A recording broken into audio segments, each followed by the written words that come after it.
Homelessness in America has been steadily ticking up since 2019. Last year saw an 18% increase from the year before. As Elise Preston reported, older Americans are the fastest growing population of the unhoused. For tonight's interview, we are joined by Dennis Culhane, a professor at the University of Pennsylvania, whose research focuses on homelessness and assisted housing policy. Dennis, it's good to be with you. Thanks for being here. The first question is, why is the homeless population getting so much older? Well, we've had this aging trend that's actually been going on for over 30 years. The population born between 1955 and 1965, that would be the second half of the baby boom generation, they have constituted the largest subsegment of the population since 1990. So what we're seeing is these folks are now between the ages of 60 and 70. And so there, of course, we're seeing all sorts of increases in elderly homelessness as a result. And why are they uniquely vulnerable, or is it the fact that there are just more of them, because of the baby boom and so forth? Actually, both of those things are true, because there are more of them that put them at greater risk. And also, they came of age in the early 1980s at a time when there was very high unemployment and housing costs were rising. And so a lot of these folks were unable to get into the labor market by their mid-20s. And so they've struggled for years trying to get a toehold in the workforce. We saw in Elise's piece some of the physical issues that are associated with aging when you're unhoused. What other kinds of issues are a part of this cohort?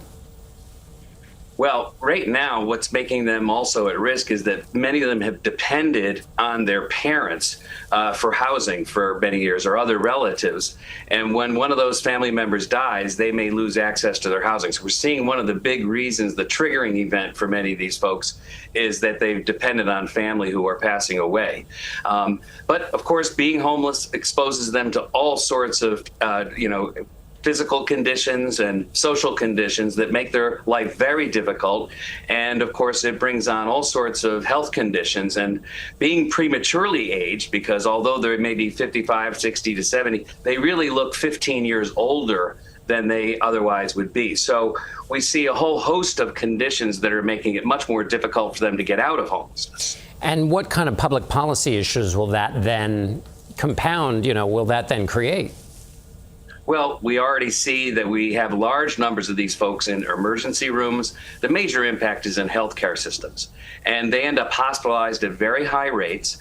They often can't be discharged in a timely fashion because they have no place to go back to and no family to support them. So they often will end up even in nursing homes, even though those nursing homes, they will often get discharged right back into homelessness. The New Deal was, in theory, supposed to mitigate against this. What broke? Well, first, there's a significant number of people who are not eligible for Social Security. They didn't work on the books, or they didn't accrue sufficient credits of paying into the Social Security system. So what they rely upon is a basic subsistence income that we have, which is really far below subsistence. It's called the SSI program, and it pays about $900 a month. And it's difficult to get into the program. And for old age, you're not eligible until you're 65. So a lot of these people are destitute, and they have no resources. And that was not the intention of the New Deal programs.